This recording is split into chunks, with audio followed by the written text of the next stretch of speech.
Welcome to Rainbow Soulstrology, a weekly podcast presented by Brighthawk and Hollis Taylor. Together, we lay out the weekly astrology in an accessible, inclusive, candid, and insightful way and what it means for you. Hollis is amazing. They're a seasoned astrologer and psychic medium. I'm a musician, artist, and storyteller. We love to make the cosmos relatable, which is why we begin by tuning in with a guided meditation, helping all of us ground and center and feel the planetary energies of the week more deeply. Then we dive into this week's astrological forecast, answer your questions, and then look at the horoscopes for all the signs for the week. Whether you're brand new to astrology or you've been following the stars for years, welcome to the conversation. Welcome to Rainbow Soulstrology. Let's get centered, take a breath, and explore what the universe has in store for us.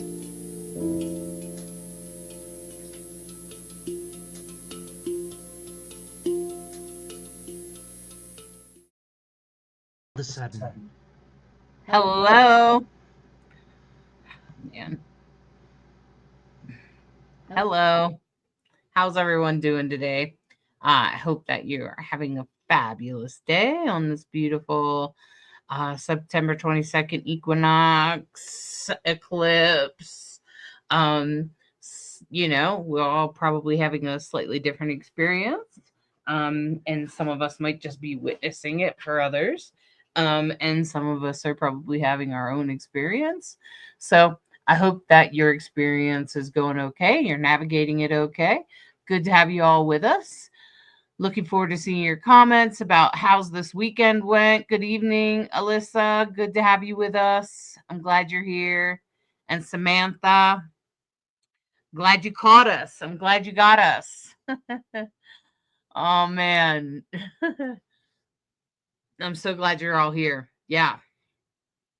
It's definitely been an experience. So this eclipse for me. So I wonder how you guys have all been doing. How's it going for you? Today's the actual equinox, yesterday to today. So just how's it going for you? How's that feeling for you?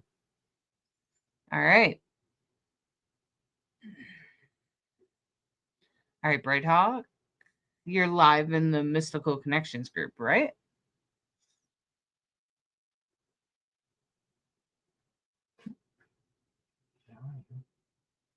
Okay. I have to hit live.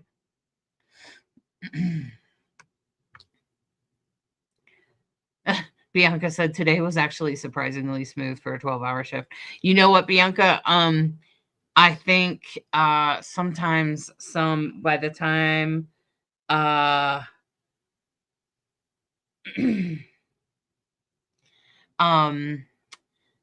did find out that so like one of the things that happens with an eclipse is that in the lunar eclipse it starts out and it kind of triggers things, and then you go through this whole process of resolving issues, and then by the time you get to the solar eclipse it's like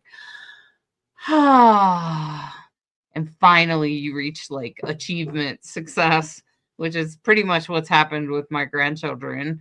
Like I homeschool them, and sometimes we have some troubles with things, and we've spent pretty much the last month working through those troubles, and now it's finally starting to get into a little bit of clockwork. My grandson's a little bit more stubborn, so he'll take an extra day or two to catch up, but once he gets there he'll be okay. He's got like a stellium in Capricorn. All right. So let's take this minute. Capricorn can sometimes be a little stubborn, especially when they're kids, especially when they're kids. So just take this minute to take a little meditation. Take a deep breath. And Bright Hawk, I'm going to come over there. Okay. And speak so they can hear me. And I'm going to bring up the settings so you can tell me Because Good. last Right. time it got started and it was. You're perfect. Can you check? You're already perfect. I can hear with my ears. Okay.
Connecting with your breath.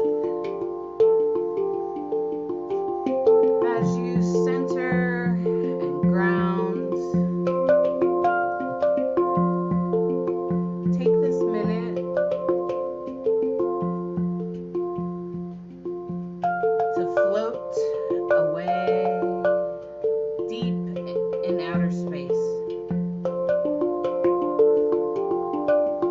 and flow in the darkness of outer space.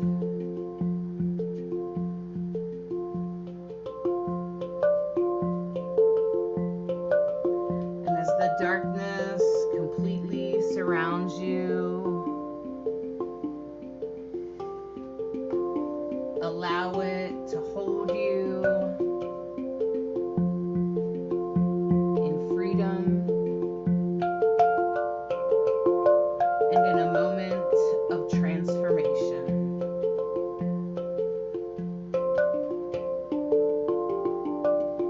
And in this darkness, you see a planet headed right towards you, moving very fast. And this is the planet Mars.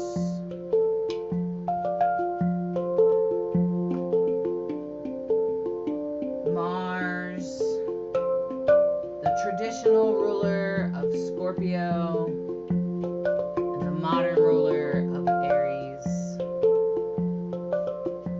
This planet moves us forward, sometimes through conflict, often through movement. And as Mars approaches you from way beyond, you can feel yourself shifting, changing in this moment of transformation deep in the darkness. And as Mars is plummeting near you very quickly, you spin as it passes you by. And as you spin with the planet,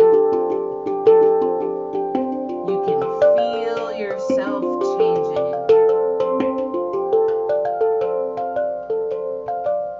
Quickly,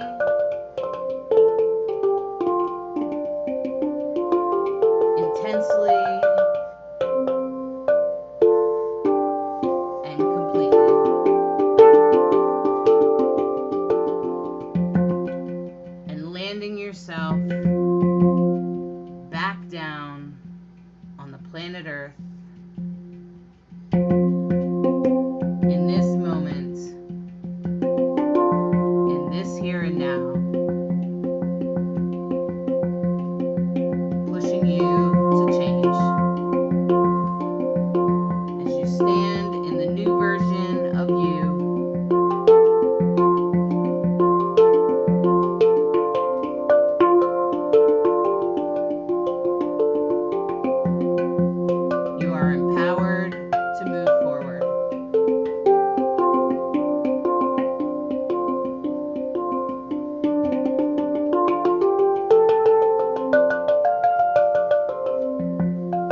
Thank you so much. I appreciate that.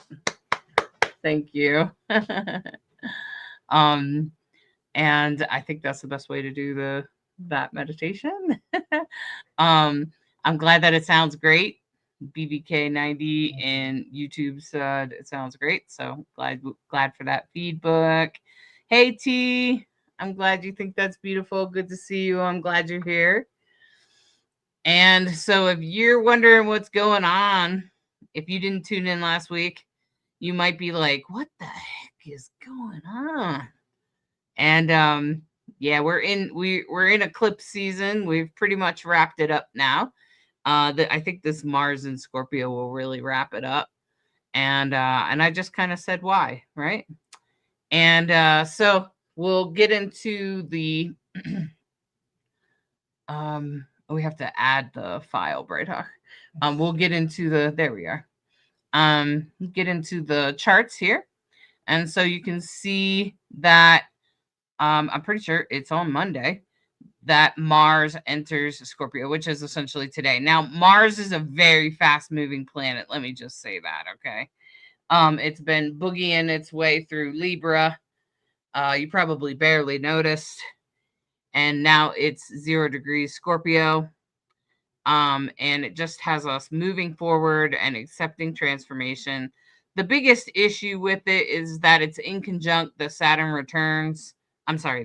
retrograde in Pisces. And I think that creates a little bit of a challenge, especially with the system, especially transformation for the system. Like, that's the biggest challenge, I think, of the whole week is this Mars in conjunct Saturn in Pisces, which is retrograde. Now, Saturn is in its rulership in Scorpio. Sorry, Mars is in its rulership in Scorpio. So that creates, that means it's a very powerful planet. When you learn astrology, you learn something called essential dignities. And this is kind of like the weight of each planet, depending on like kind of where it's placed, like what zodiac it's in. So depending on where the planet is will be based on how strong that planet is in your birth chart or even in transits. Okay, so essential dignities are usually with astrology, like traditional astrology, but I think most people at least recognize it to some degree. So Mars, we would say Mars is in its rulership in Scorpio and in Aries, but it would be in its detriment in Libra and Taurus. And then there's an exaltation for all the signs. And so when it goes through that sign, exaltation is the only thing that's higher than in its rulership. So when I say higher, I just mean that it's a stronger planet. It will be more pronounced in the energy fields. And so right now, the strongest planet I think we have is Mars. I'm pretty sure, except for maybe the moon. The moon's in Libra right now, and the moon's exalted in Taurus, and it's not there at this time. So, Mars is in Scorpio. That still kind of plays that out. Venus is actually kind of quieted down because it's actually in its fall, which sometimes means that it can kind of be like a self-sabotage part. So if you have a planet that's in your chart in its fall, you can just Google it. You can Google essential dignities and you'll probably find like a little cheat sheet. It's called Essential Dignities. It's, if you take my class, my 101 class, I definitely give you a little cheat sheet that tells you every planet and every sign, if it's in its fall, detriment, or if it's in its rulership or whatever. It can be really helpful to have a cheat sheet because it's hard to keep track of them all, because pretty much every planet has a placement in which it's its strongest and where it's in its detriment, where it's exalted, and where it's in its fall. When it's in its fall, it's kind of a self-sabotagey kind of energy. When it's in its detriment, it's more like it's just kind of quiet. Okay. And I think Jupiter is the other planet that is louder than Mars right now, because technically Jupiter is exalted and it's in a trine to the North Node in Pisces. So all of that means that it's coming together easily. Jupiter is exalted, which in Cancer, which has a lot to do with like patriotism, not the conservative patriots. I'm just going to say all the action that I've witnessed with this Jupiter in Cancer has aligned with the protesters that are protesting against Donald Trump. Pretty much every protest has been aligned with that Jupiter in Cancer. So I'm just letting you know that is a blessing. That is something that is happening and developing for all this year. And I think it will be going on for another year. There will be a time that Jupiter goes retrograde, but for the most time, Jupiter is the loudest planet right now in the sky, and Mars is the second loudest. Okay. But because Jupiter is a bigger planet and moves a little bit slower, we may not notice it as much. We'll notice Mars moving into Scorpio. This will be very deep, intense, forward movement that will come forth for you. Maybe there's something happened on the eclipse, or maybe you've already resolved the issues and now you've transformed and you're headed forward. And that's really what that Mars in Scorpio it is. It is in conjunct to Saturn, so mostly that will have to do with like the system, particularly our government and other systems. It may not go so well. There's probably a lot of unresolved things in that transformation. As Mars continues through its movement there, I believe that it will increase that transformation, the change that, some change that needs to happen. It won't be the biggest of changes. That will be with Saturn and Neptune's movement. Okay. And I think the moon is in Libra, right, Bright Hawk? And we have a grand trine, but we have had that since over the weekend. Correct. The grand trine plays out most of the week, and later in the week we have two grand trines.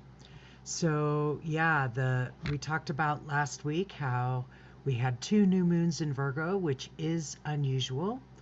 When we began Virgo, we had a new moon at 0, and then we had a new moon at 29. So now the moon has moved out of Virgo into Libra. And of course, when the moon is in Libra, Libra is all about,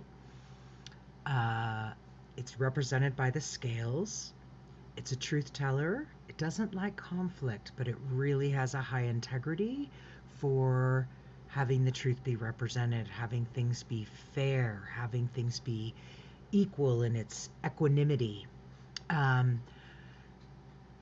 moon in Libra, of course, this sets up this, oh no, sorry, this, don't get ahead of yourself. We have Mars square Pluto most of the week, so that is what Hollis was saying we're all going to feel. Mars and Pluto are considered of the same frequency. Pluto is the higher frequency of Mars. They're the same kind of energy, which is why they're related to Scorpio. And so that energy of Mars square Pluto, transformation, action towards transformation, what's underneath things, because Pluto represents the underneath, the transformative stuff that's underneath, which is why it's the ruler of Scorpio. Scorpio's all about the things that are underneath, the deeper, the darker, the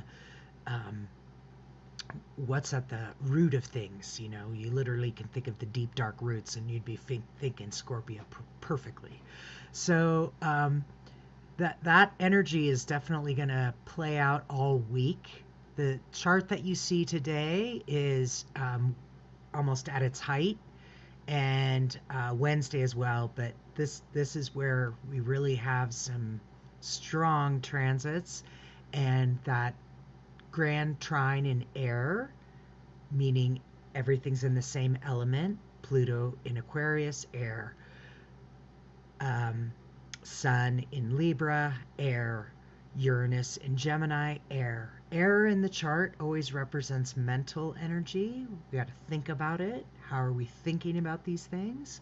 So it's a blessing. Trines are blessings. And so if you have any of these signs, the air signs that I just talked about, you probably are going to be feeling it. Maybe you have some fresh thinking after the eclipse, hopefully. Uranus is always going to bring surprise, so you might even be surprised how you're thinking or feeling differently about things than you were before. So the sun is going to light it all up. The sun, of course, is going to be the strongest player in the trine, but Pluto and Uranus are both outer planets, and so there's a long, deep wow, wow, wow, wow, wow, that kind of echoes out over this month, really. Um, and of course, the minor trine and the grand trine make a kite. Did you talk about the kite, Hollis? Well, we talked about it last week. Yeah, Okay. it's true. It's true. If you're listening to us for the first time or you didn't catch last week's, when we talk about kites in astrology, it's an intention for, to have uplift, right? And so you want to pay attention to the axis of the kite, which in this case would be Saturn, Neptune, and the other end would be the sun. And so the conversation between Pluto and Uranus, right? Transformation and revelation or revolution. Uranus is often revolution. So yeah, and then you have that finger of God, the Yod, Mars in conjunct. So lot of juice in this chart this week, and hopefully the trines make us all feel blessed. Yeah. Oops. The blessings, I think, of the trines and the kite, I think, are making this sort of this eclipse work out in the end. So like you may have had an issue about a month ago, um and and then you start to it starts to transform and you start to step into transformation. Of course, our government is not completely there yet, but hopefully that will be happening soon. Probably not till the summer of 26, though, honestly. So, um, okay, so Bianca said there are planets that more affect you personally and ones that affect you more of a generation. That's right. So personal planets are like Mars, um, Venus, Mars, Venus, Mercury. Some people believe Jupiter, um, and the sun, of course, and the moon. So those are all very personal planets. And then like Jupiter's kind of on the edge there. And then there's Saturn, Neptune, Uranus, Pluto. Those are all what we call outer planets. And, they tend to stay in the same sign for many years. So we tend to call them generational planets. So people that were born in the same year or around the same year will have it in the same zodiac sign, but they won't always have it in the same conversations. Some people will have it retrograde most often. And then some people will also have it in different houses, which does mean that this part of the generational thing will affect you slightly different, right? So, like, you might be more affected, like, I'm probably more affected by the Uranus in Scorpio generation, which is my generation, which was the generation of being truthful and being honest, which is definitely Uranus and Scorpio. It's about like sort of Uranus and Scorpio is exalted, so it tends to like make most of us kind of be like kind of truth tellers, not always in the most comfortable of ways. Sometimes we're blunt, but then some people will have Uranus retrograde, or they may not have it in a very strong house, or it could be invisible to them or whatever. And so then that'll be how it sort of plays out to them. So that pretty much goes for all of the planets: Saturn, Neptune, Uranus, and Pluto. Those will all affect you like that. Chiron's kind of a weird asteroid because it stays mostly from what I understand, in Aries, and it's mostly retrograde, but sometimes it's in other signs. I think when it's retrograde, we tend to resist our healing, and when it's forward, we tend to welcome it. Okay. Okay. So we move on to Tuesday. We can see that the Mars stays in conjunct, but now we form a little bit of a yod because it's moved to 1 degree. And that's going to make it in conjunct Uranus and Gemini, which is retrograde, plus Aries, which is retrograde, with that Mars in Scorpio. It makes me a little worried about conflict and things like that because the current administration isn't exactly anti-conflict, obviously. And so it makes me concerned about erupting into some sort of small conflict, or him blowing up another boat or something like that. So keep your eye out for that. Whatever it is will be destined, but because Mars is in Scorpio, it tends to be kind of intense, and it tends to be conflict. Mars is conflict, okay? And it is the rulership, and it is at the tip of that yod. Uranus is about surprises. Although to some of us it may not really be a surprise, just because we realize how off things have been. And then with Neptune there, it's going to be an illusion for sure. It's going to be an illusion, whatever it is. So we probably won't have the whole truth. There's been a lot of that going on. We're still in what I'm calling the Great Reveal, which will be happening for most of the rest of 2025 and into early 2026. We'll be experiencing what I'm calling the Great Reveal, which is where things are slowly revealed over time. And I think that greatly impacts us, particularly in our government and our system. But I think it will also reveal some things about maybe your work in the world. Maybe some of your belief systems will change in the next 6 months. And then also, your life path could be shifted, maybe because of what's happening in the government or because of other things. So don't be surprised if things start to shift a little bit. Some of you might welcome that change. Some of you probably struggle with it. Did you want to say anything about the moon, Bright Hawk? I see it's void at 4 p.m. on Wednesday. Right. So Okay. we have some void moons this week. I think you have to unmute. Yeah.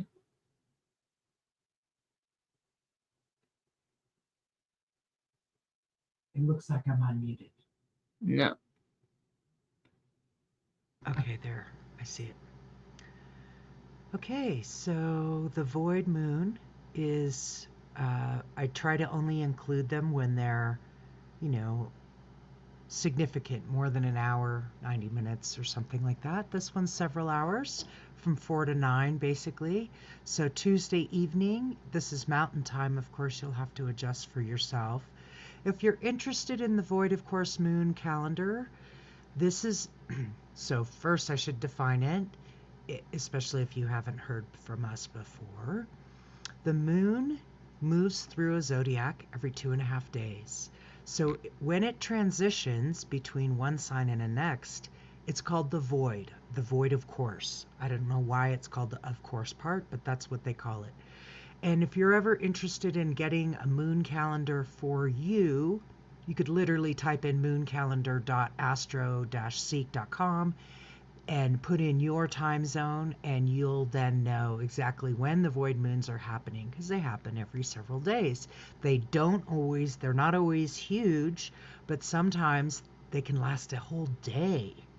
And we like to track them because what we've noticed is that the energy really changes. When the moon is in the void, it means that it's not that strong. The emotional drama energy that can sometimes come with the moon, think full moon, how they always talk about, cops and EMTs are always super aware of when it's a full moon.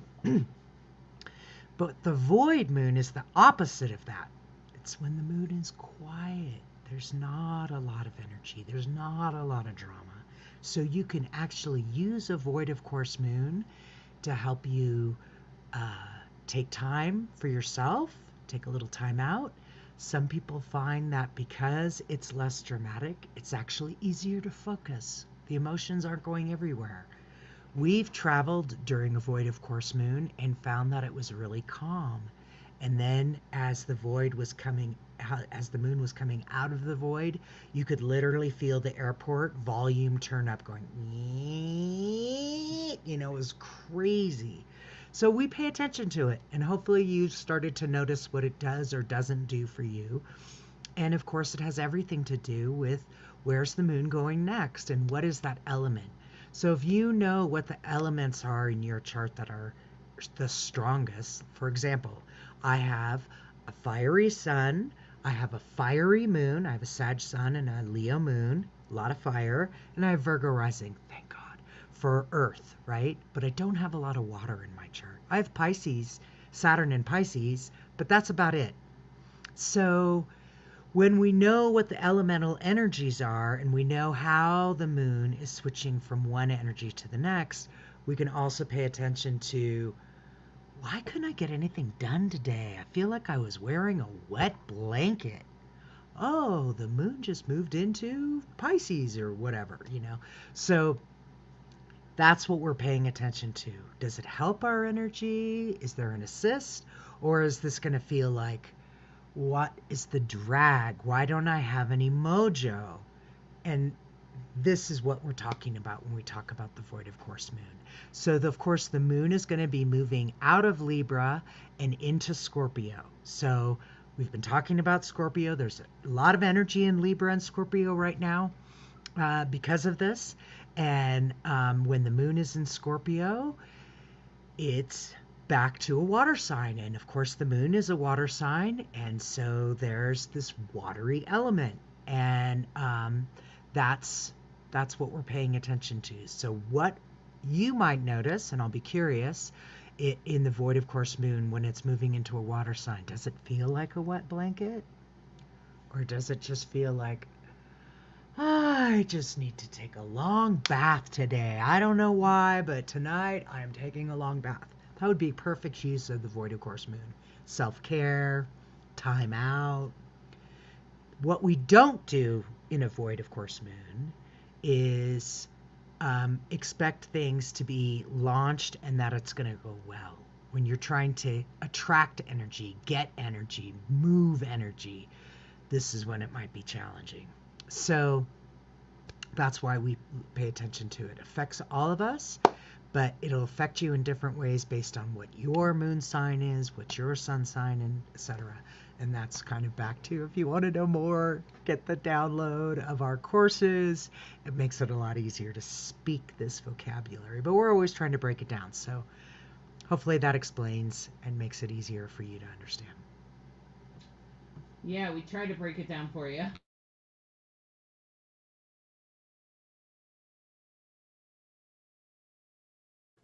Yeah, we try to break it down for you to the best of our ability. And hey, Cheryl, it's good to see you. Alyssa was saying, I think I assumed the of course part of the VOC, the void of course moons, are because course is another word for path or en route or journey. I think you're probably right, Alyssa. Thank you. Samantha, you're probably having vivid dreams because of Neptune. You might have, first of all, Neptune might be in some sort of conversation with your Neptune or your moon. I noticed that Neptune often has a lot to do with dreams. So, if you're wondering, like, is your Neptune direct in your chart? Take a look at your chart. Try to find Neptune. You'll see it kind of looks like a three-pronged fork. Think about like the planet Neptune, the god Neptune, the god of the ocean, right? That's where it's coming from. That's where the Neptune sign comes from. And it's because Neptune rules Pisces, which of course is the ocean, right? So you might have something in Pisces, or Neptune could be in a conversation right now. And I would pay attention to those dreams, Samantha, because those dreams are probably speaking to you and they're trying to reveal something to you. So whatever it is, I would take note. I would journal it all and try to make sense of it, because right now with Neptune in it. Neptune is part of the great reveal. So there might be something that the universe is trying to reveal to you, something that's trying to speak to you. I don't, so hey Annie, great to have you with us. I'm glad you're here. Welcome. Yeah, so it's super important. If you're wondering if you're having weird dreams, I always tell people to look at Neptune in your chart, because that will be the key indicator exactly what's going on, and what to do, and it'll give you a good idea of what's happening for you. So we're going to move on to Wednesday, Thursday. Um, and when I was looking through here, I realized that um okay, so let's see here. So we got the moon. Well, I seen that on what day is this? This is Wednesday. The moon was conjunct with Mars. So this makes me feel like anything that was brewing from Tuesday might kind of get like sort of boil over on Wednesday, right? Because that's the moon is going to cross over it maybe Tuesday night probably. So that's probably what's going to happen, is it's going to boil over. That'll be that yod, but just trust in that. In your personal lives, this could be something. It will depend on where Scorpio is in your chart. So take a look at Scorpio. Looks like that sort of blue. It usually looks kind of like the letter M, but it has like a pointy tail, pointing up. Kind of looks like a devil's tail. It's meant to represent the scorpion. Doesn't mean that Scorpio is evil. I'm just saying. Scorpio is just very deeply intense, very much a truth speaker. It tends to be very blunt and forward about things. Sometimes to a point that makes people a little on the uncomfortable side.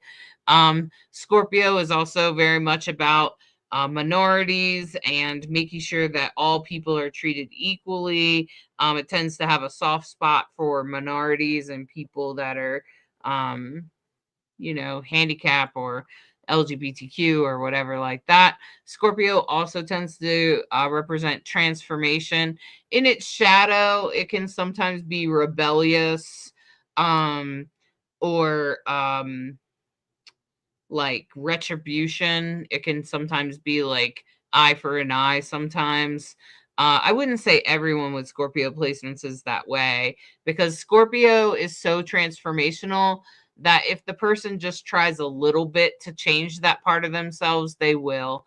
And so it's a little bit easier for, even though Scorpio is a fixed sign, I'm pretty sure, but in most of my experience, Scorpio, while it might be a fixed sign, it might tend to get attached to things in the past or the way things were or whatever. It still tends to transform, especially when there's a conflict or a need for that transformation or change. Scorpio will be the first to step forward. That's why it's the zodiac of transformation. So when you add Mars in there, it just tends to push us forward. Okay.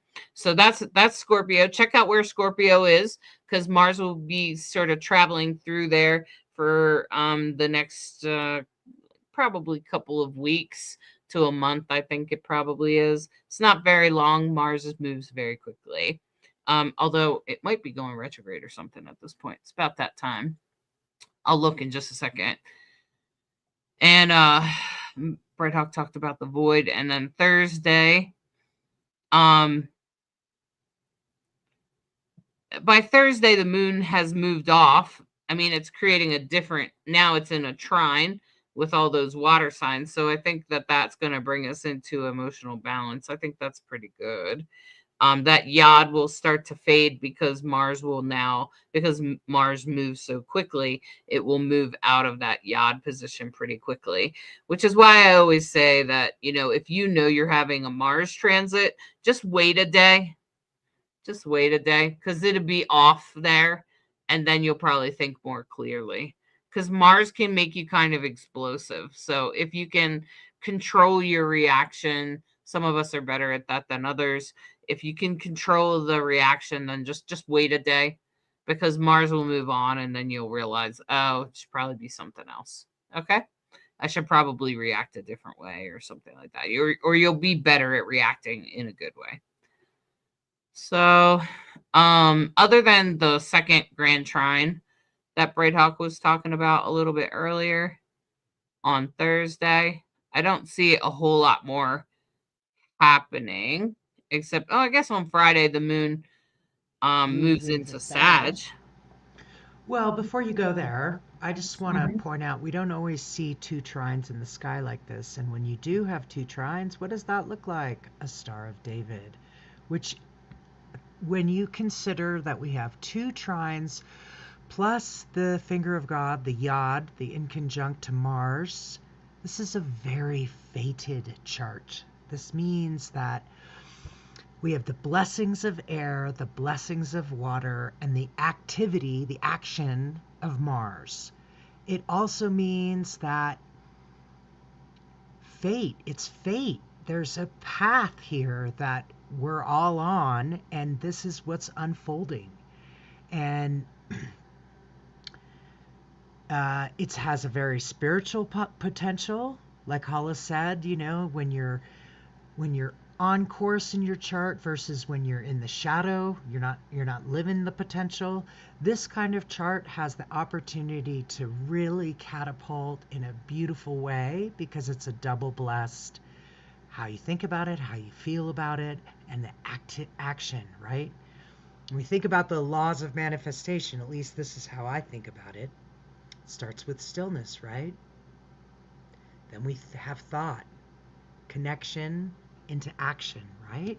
So this kind of a chart is powerful. And if you have placements in these signs that we've been talking to, pay attention to what unfolds Wednesday, Thursday in the best possible way and give thanks for it, because it's it has the great potential. It also has a great potential to be surprising because of all the players we have and we've talked about. So there you go. Okay. And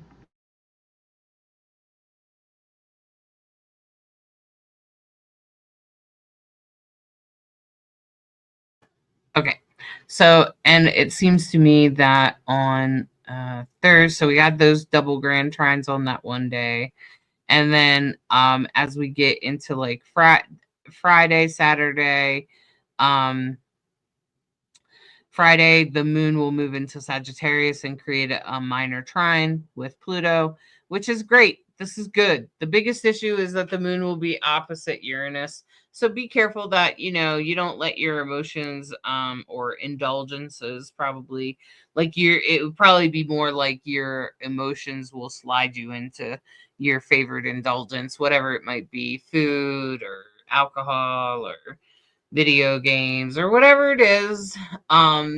It could slide you into that and might knock you off your path a little bit. So, if you're psychic or something like that, just be aware of that, of the indulgence energy of the moon moving into Sag on Friday. And since it's opposite Uranus, it could create a little bit of that energy, but I still feel like there's still lots of good things happening. It could create an illusion, like you might think, "Oh, I'm not really doing that bad," type of thing. But yeah, you'll probably regret whatever. So just I'd say, try not to do that. And it looks like the weekend's going to be pretty quiet, Bright Hawk. As far as I could tell, the weekend looks pretty quiet. Yeah, agreed. I I saw the chart as I put the charts together. I thought, wow, okay, we have a really pretty potent week, especially Wednesday, Thursday, with what we already talked about. And then it kind of feels like we kind of kept to catch our breath on the weekend. And I'm quite frankly grateful for that because it just feels like eclipse season is so intense. Well, it was at least in our Virgoian household. Oh, yeah, yeah. So, blessings to everybody in that regard. Let's catch our breath. Let's take a minute. Let's be good to ourselves. And I'm glad for a little less intensity over the weekend, and I bet you are too. Oh my gosh, I'm counting on it. I am counting on a quiet. I could really use a break. To be frank with you, I just talked to a nurse today about this dizziness thing I was experiencing. I was experiencing vertigo as a side effect from HRT that I use for my perimenopause experience. And the nurse was like, "Haven't you been dealing with this for like 6 weeks?"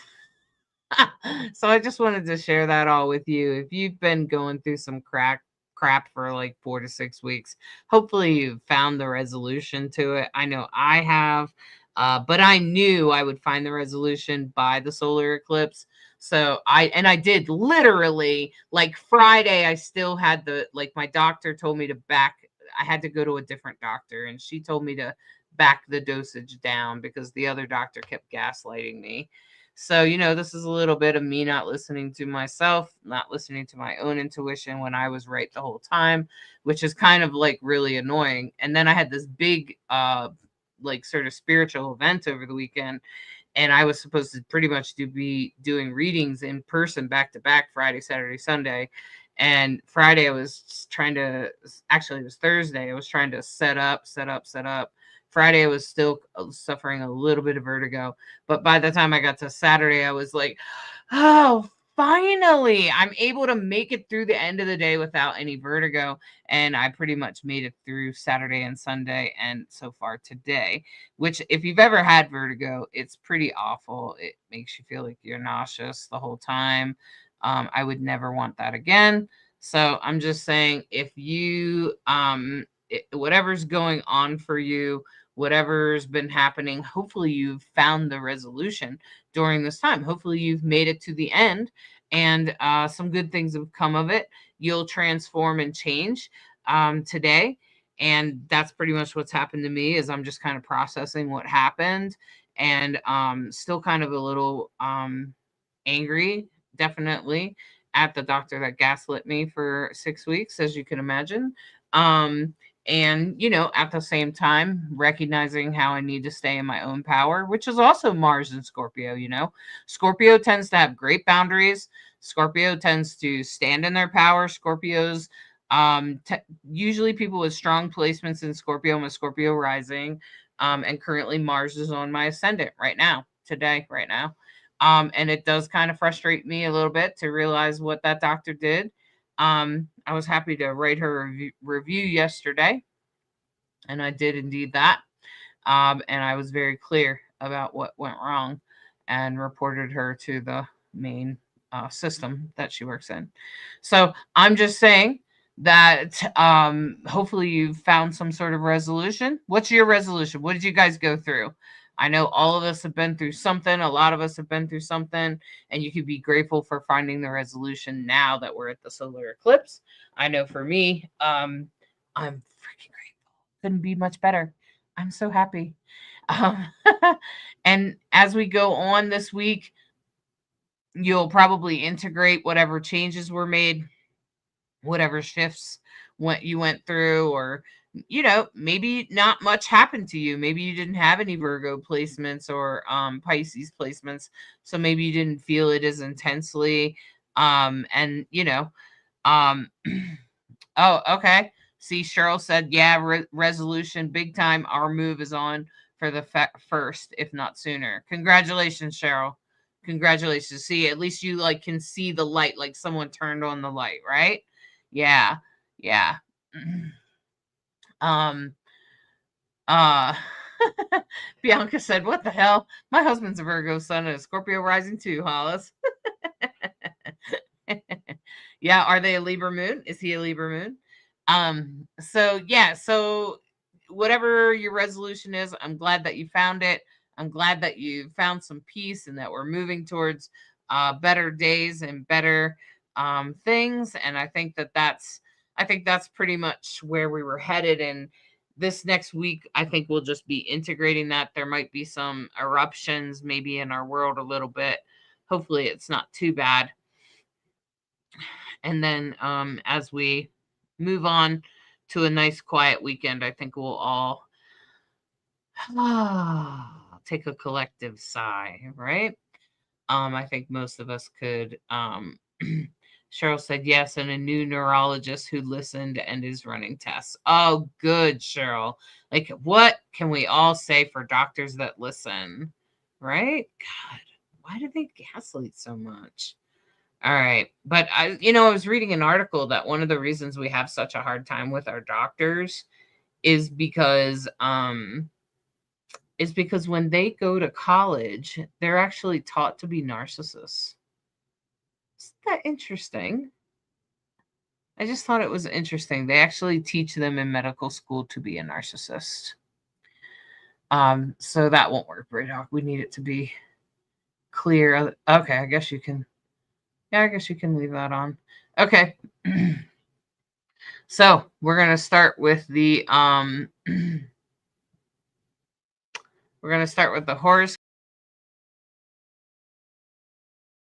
Mars. When the moon actually comes in contact with Mars, which actually wouldn't be until like Tuesday, Wednesday. So those are the days I'm going to be looking at for the horoscopes, Tuesday, Wednesday for you. Shoot, okay. The other way. So this will be for Tuesday, Wednesday, and I'll begin with Aries. So this is for Aries. When Mars enters Scorpio for you, Aries, this is going to be in the house of relationships. There's going to be some action, something pushing you forward.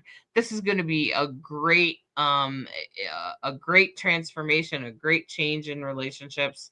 That could be really, really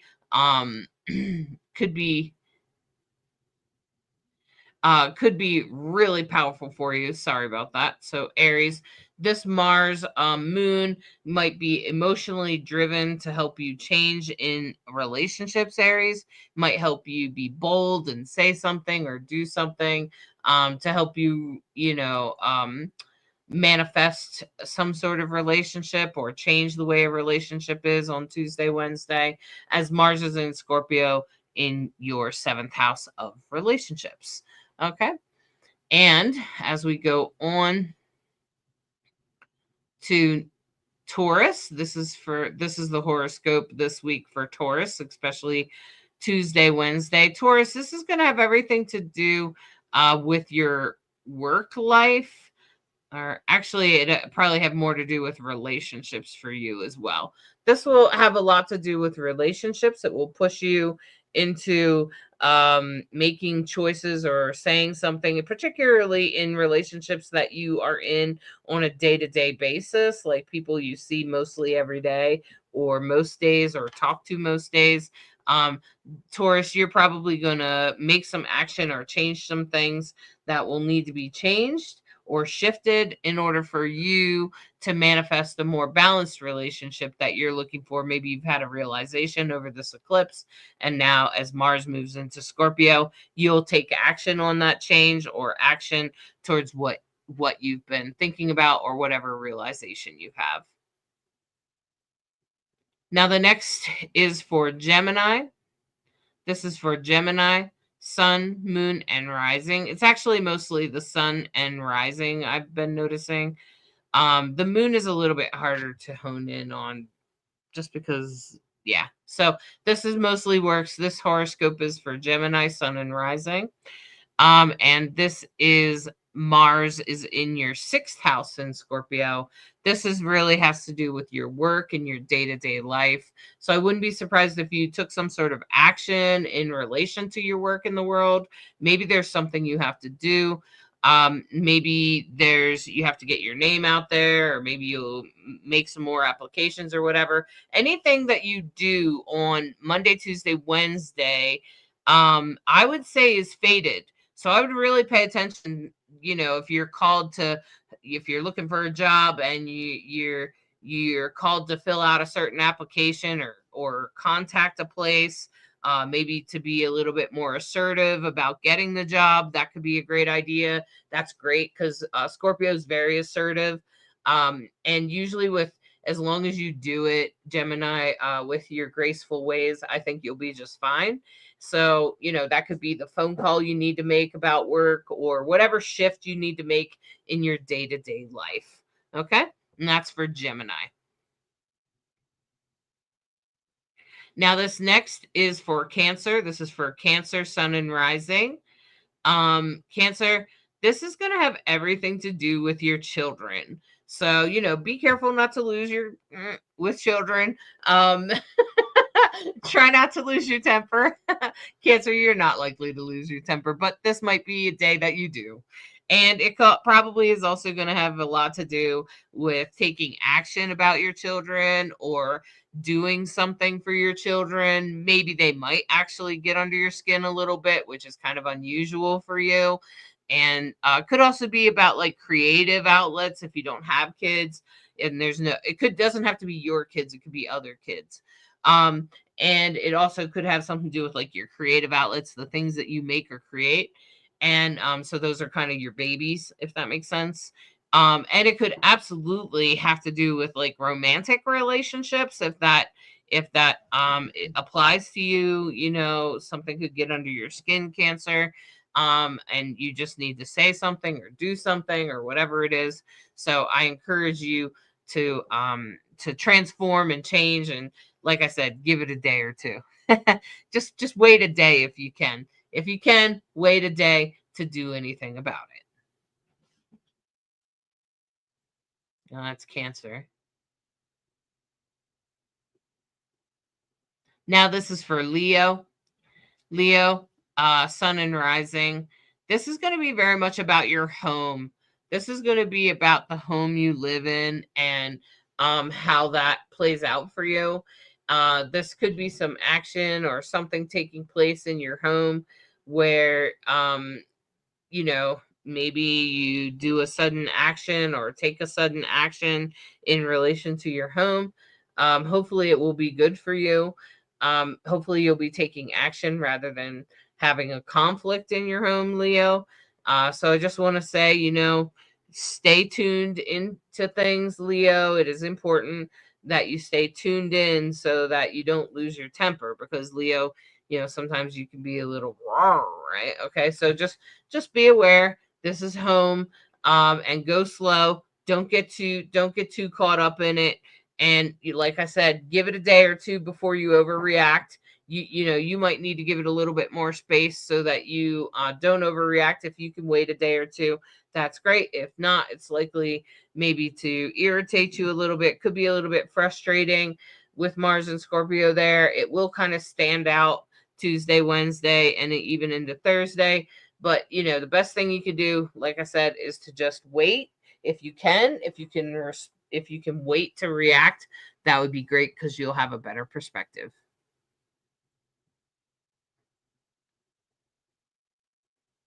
Now the next is Virgo. This is a horoscope for Virgo. Virgo, this has everything to do with, your siblings, your community, the people around you. This is communication, and just be aware that something could happen in your communication, Virgo, especially since you are ruled by Mercury. Mercury's in Libra right now. You could kind of say something that you're like, or you could internalize something that is said that is not really meant for you, Virgo. Sometimes you can be a little take things as a super critical, overly critical, and it's not what it was intended. You could sort of mistake something. So with the Mars and Scorpio, it could be a little bit of a conflict, maybe with neighbors or cousins or siblings or around communication. So just hang in there. Like I said, just like everybody else, just wait a day or so, especially Tuesday, Wednesday. This will help you. This will help you react in a more positive, useful way rather than overreacting. Okay, and allowing Mars to kind of lift you off. And the next here, this is about Libra. Libra, this has very much to do with money.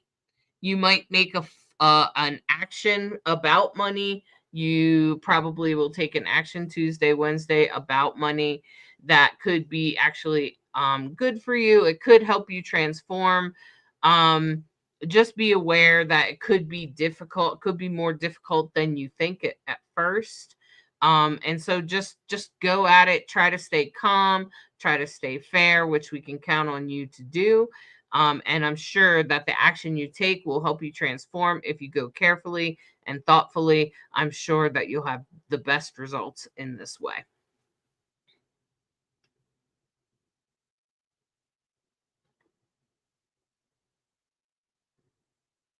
Now, the next is for Scorpio. Mars is entering your sign, Scorpio. So, this is for Scorpio, Sun, and Rising. Scorpio, this is very powerful for your identity. Something is changing in your own personal identity in a way that's really transforming you, really pushing you on your life path. This is really helping you realize who you are and what this means. And you'll be revisiting this later on in 2026 when Uranus goes direct. But what I'm going to say is that this is really important for your overall sort of identity, the way you see yourself, the way you present yourself to the world, and how you proceed through the world. So, Scorpio, Sun, and Rising, this Mars entering there is going to force you to take some sort of action or change perspectives on the way you do or the way you present yourself in the world.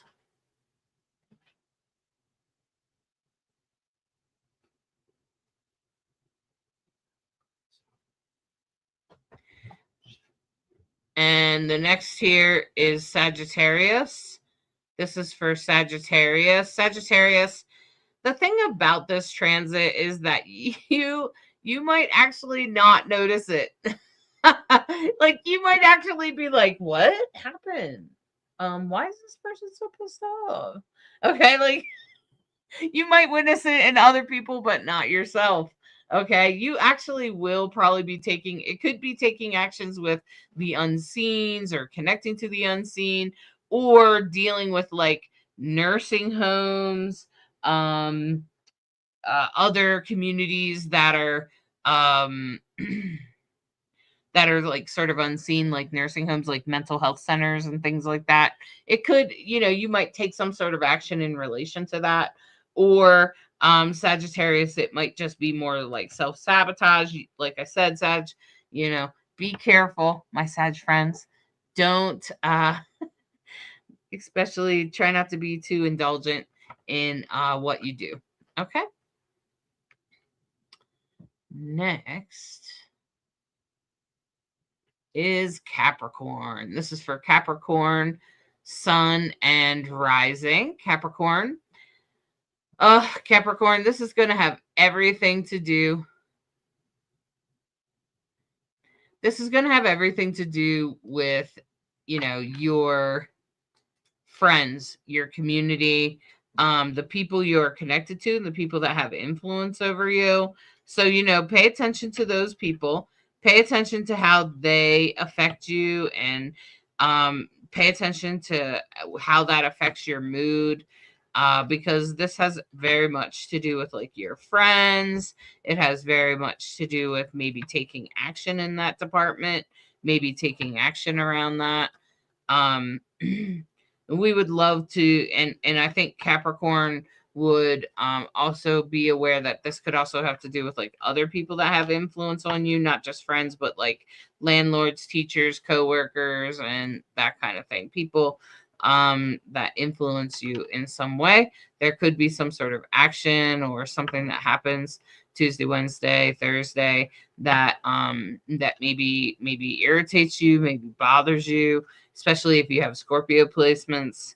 But with Mars there, it could kind of set you off a little bit, but it's okay. Just try to take a deep breath, Capricorn. Stay on your goal. Just stay moving towards your goal, and things will go well for you as always.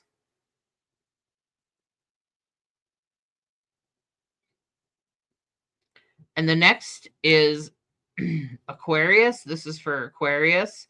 Aquarius, this is for Aquarius, Sun, and Rising. This will be very much about your career.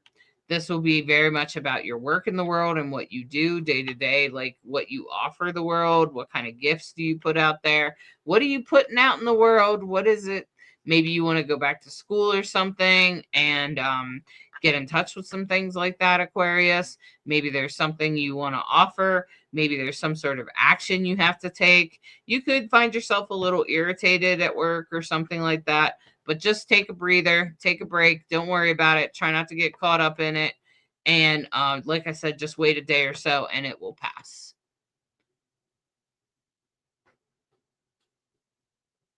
The next is Pisces. Pisces, this is for Pisces, Sun, and Rising. Pisces, this has everything to do with your higher spirituality. What exactly are you realizing? What kind of action are you taking in higher learning or raising your vibration?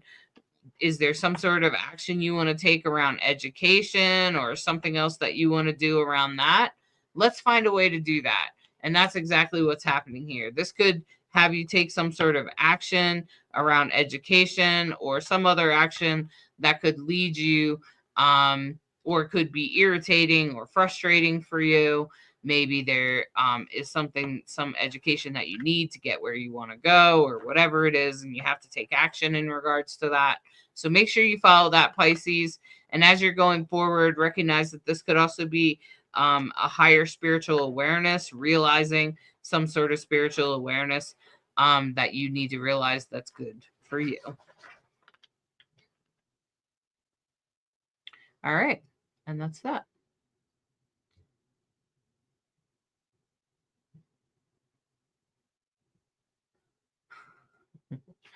Moving things around is half the trouble.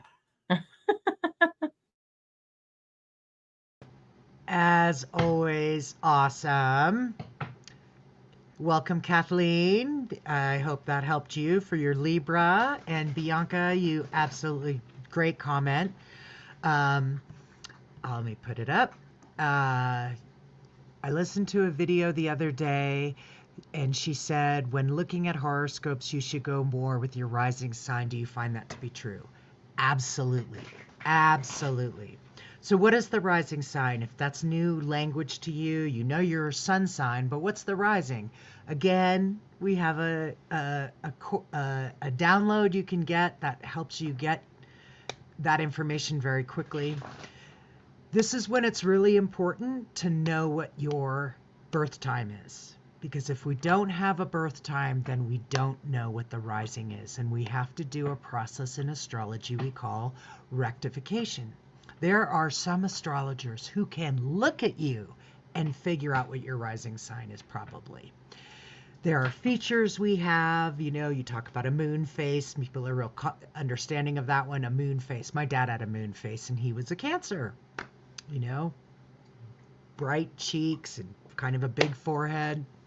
Sometimes they say Taurus has a big forehead. There's things about your ears. There's just all these little subtle things that we can do to try to hone in on, and questions that we ask that, are you more likely to react this way or that way? That help us kind of hone in on, this is what's most likely to be your rising sign if we guess, because we don't have the time. So that's when you have the time and you know exactly, we tend to grow into our rising sign. We tend to become more our rising sign. So that's why we really pay attention. And then the other thing I would say is if you're in the late degrees, like 20 degrees to 29 degrees, the last 10 degrees of a sign, pay attention to the horoscope for the next sign. Or, like me, I have some 0 placements. So you might want to pay attention to what's being said before yours. What's the zodiac before yours? These have influences on us. It's like how you might season a meal. It's going to have an influence. And so we pay attention to that. And then I'll just take one more thing while I give Hollis time to get the cards together.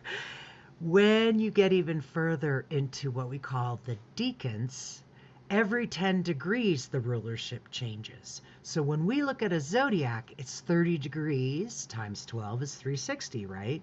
Then you can get even deeper So the first decan is what we're really talking about when we talk about the ruler um, of that sign. The second and third decan are generally a different ruler. So, for example, and I know this might be getting a little deep, but if you've had a zodiac, if you've listened to your horoscope and had times when you're like, that's just not true. That's just not who I am.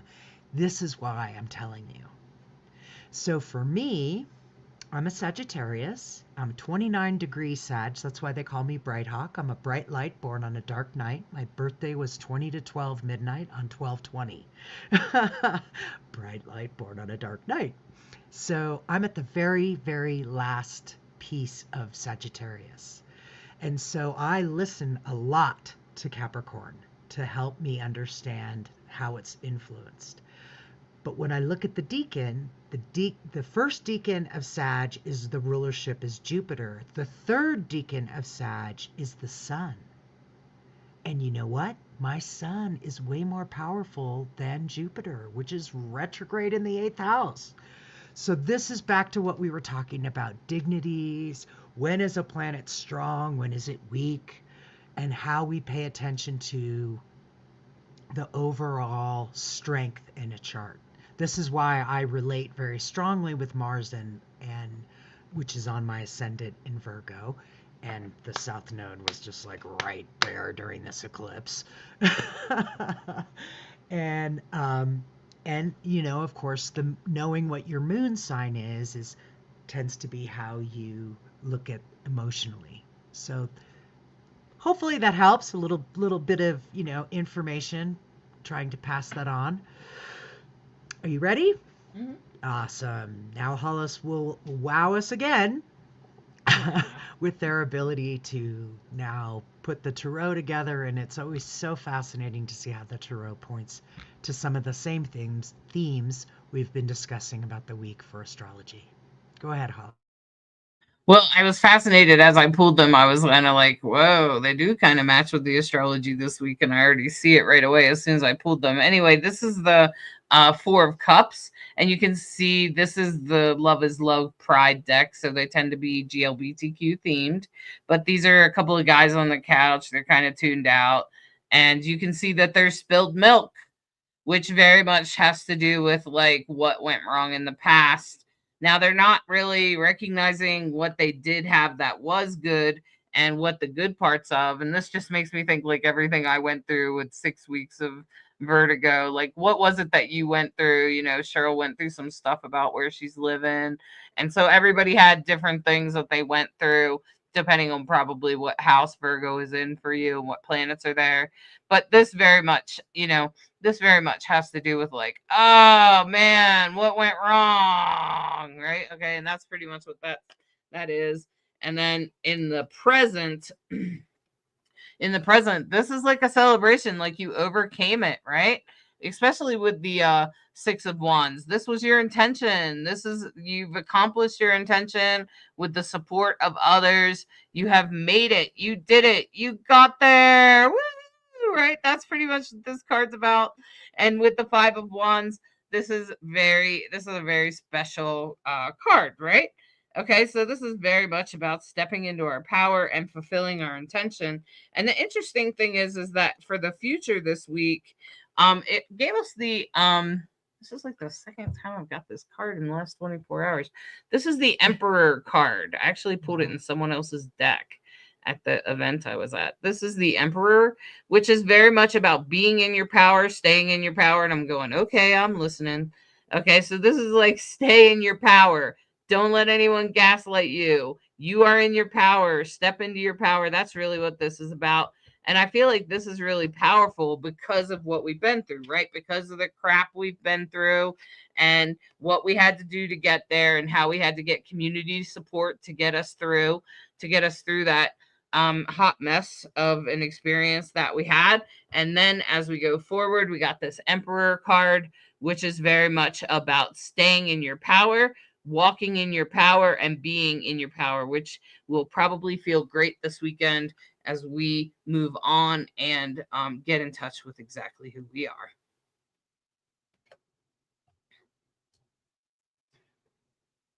That's great. I love how the tarot reflects the astrology. It's just amazing.